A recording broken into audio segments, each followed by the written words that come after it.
आपको द्वितीया विभक्ति के बारे में बताऊंगा। द्वितीया विभक्ति मतलब है कर्म कारक के बारे में मैं आपको बताऊंगा। जब कर्म कारक का अनुवाद आपके पास में आएगा तो आप उसे कैसे बनाएंगे। कर्म कारक के बारे में जब आपको अनुवाद बनाना हो संस्कृत में तो आप कैसे बनाएंगे। मैं जो अभी यहाँ बता रहा हूँ, इसी क्रम में जो बच्चा संस्कृत के इच्छुक है, संस्कृत हम कैसे बोलें, कैसे जाने, फ्लुएंसी के साथ में, या जो बड़े बड़ा कंपटीशन भी अगर कोई तैयारी करना चाहते हैं उसको भी ये सब बड़ा अच्छा काम आएगा। और ये जो मैं अभी बता रहा हूँ वो सभी स्तर पे काम आने वाला है। इसलिए अगर जो नहीं जानते हैं अच्छे से ध्यान से पढ़ेंगे, आप अगर समझ जाते हैं बहुत अच्छे तरीके से और उसे अगर स्मरण कर लेते हैं, याद कर लेते हैं, या आने वाला समय में आपके लिए बहुत फायदे का चीज होगा। चलिए पहले है, इसको पढ़ लेते हैं। कर्तुरिप्सिततमं कर्म, पहले देखिए कर्तु, बोलिए कर्तु रिप सिततमं कर्म, कर्तुरिप कर्तुरिप कर्तुरिप सिततमं कर्म, कर्तुरिप कर्तुरिप सिततमं कर्म, सिततमं कर्म, कर्तुरिप सिततमं कर्म, कर्तुरिप सिततमं कर्म, कर्तुरिप सिततमं कर्म, कर्तुरिप सिततमं कर्म, कर्तुरिप सिततमं कर्म,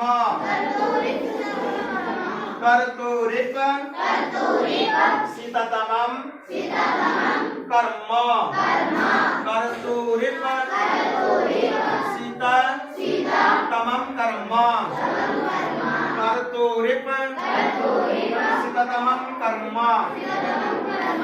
देखिए इसका मतलब यह हुआ, कर्ता के कार्य द्वारा जिस वस्तु के लिए अत्यंत इच्छा प्रकट हो उसे कर्म कारक कहते हैं, कर्म कहते हैं। अब कर्ता तो आप जानते हैं जो काम कर रहा है, जिसने क्रिया को किया वो क्या है, कर्ता है। तो आप कर्ता के कार्य द्वारा, जैसे कोई कार्य करता है क्रिया के द्वारा जिस वस्तु के लिए उनकी इच्छा प्रकट होता हो, उस इच्छा में द्वितीया विभक्ति लगती है। समझ रहे हैं, वो उसे क्या कहते हैं, कर्म कारक कहते हैं, और उसमें द्वितीया विभक्ति होती है। जैसे राम आम्रम खादति, राम क्या है, कर्ता है, और खादति क्या है, क्रिया है। लेकिन राम की इच्छा क्या करने पे है, आम को खाने पे है। समझ रहे मेरी बात। तो इच्छा उनका आम को खाने के लिए है, आम पे है, इसलिए आम में क्या लग गया, द्वितीया विभक्ति लग गई। देखिए रामा आम्रम खादति, राम आम खाता है, तो रामा आम्रम खादति, यहाँ आम्रम जो ये शब्द है इसमें द्वितीया विभक्ति लगी है, क्योंकि कर्ता के द्वारा इसमें इच्छा प्रकट की गई है। इच्छा के विरुद्ध, इनको अवरुद्धता नहीं है, इनको स्वतंत्र रूप से ये आम को खा रहे हैं, इसलिए ये क्या कर रहे हैं, जिस वस्तु में इनका इच्छा रहेगा उस वस्तु के लिए द्वितीया विभक्ति लगेगी। समझ रहे मेरी बात। कर्ता के कार्य द्वारा जिस वस्तु के लिए अत्यंत इच्छा प्रकट हो उसे कर्म कहते हैं, और उसमें द्वितीया विभक्ति होती है। जैसे रामा आम्रम खादति, इस बात को समझ गए, कहीं कोई दिक्कत, किसी कोई दिक्कत। कर्ता के द्वारा क्या करना है, देखिए कर्ता के कार्य द्वारा जिस वस्तु के लिए अत्यंत इच्छा प्रकट हो तो ये कर्ता है, और ये क्या है, क्रिया है। और कर्ता के द्वारा इच्छा किस पे प्रकट की गई है, आम पे, तो आम में क्या लग जाएगा, द्वितीया विभक्ति लग जाएगी। समझ रहे हैं। तो इसलिए क्या हुआ, रामा आम्रम खादति, राम आम खाता है। बालकः गृहं गच्छति, बालक जा रहा है, कहाँ जा रहा है, घर जा रहा है। इच्छा बालक का जाने का इच्छा कहाँ हो रहा है, घर, तो घर में क्या लगेगा, द्वितीया विभक्ति लगेगी, गृहम हो जाएगा। समझ रहे मेरी बात। चलिए अब जो है दूसरा सूत्र है, तथा युक्तम चानिप्सितम, बोलिए तथा युक्तम चानिप्सितम, तथा युक्तम चानिप्सितम, तथा युक्तम चानिप्सितम, चानिप्सितम, चानिप्सितम, चानिप्सितम चानिप्सितम तथा युक्तम चानिप्सितम चानिप्सितम चानिप्सितम तथा युक्तम चानिप्सितम तथा युक्तम चानिप्सितम तथा युक्तम चानिप्सितम तथा युक्तम चानिप्सितम। अब देखिए इसका कहने का मतलब है इस सूत्र का कि कर्ता के द्वारा जो अनायास हो जाता हो उसके कर्म में भी द्वितीया विभक्ति होती है। कर्ता के द्वारा जो अनायास हो जाता है वह इच्छा नहीं करता है लेकिन वो क्या हो जाता है उसके द्वारा।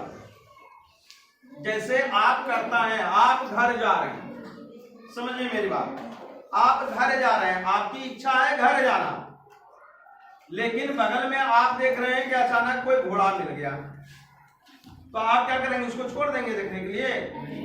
उसको तो आप देखेंगे।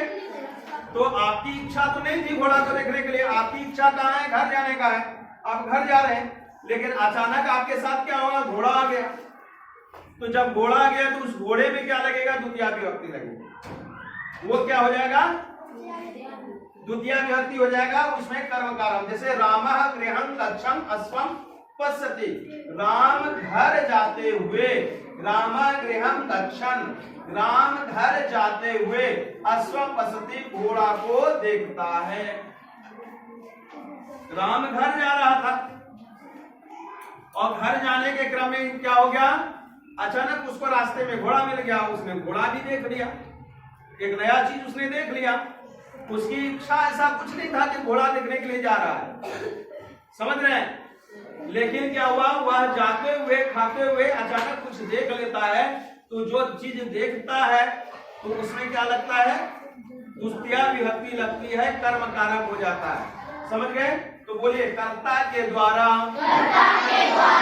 जो अनायास हो जाता हो उसके कर्म में भी द्वितीया विभक्ति होती है।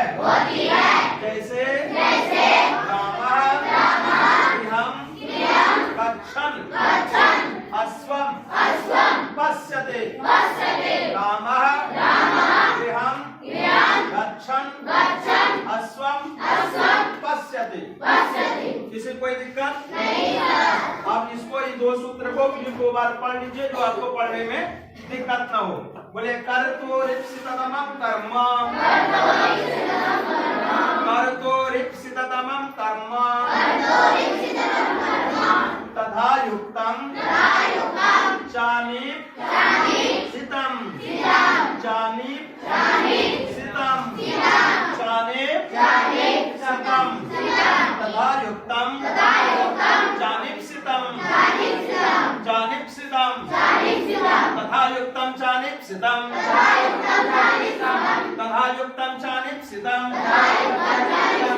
तथा युक्तं चानिप्सितं। इसको अच्छे तरीके से आप अपने नोटबुक पे उतार लीजिए और फिर कल आपको क्या करना है? स्मरण करके आना है, याद करके आना है। ठीक है? आज की कक्षा यहीं पे समाप्त होती है और कल जो है आपको याद करके आना है।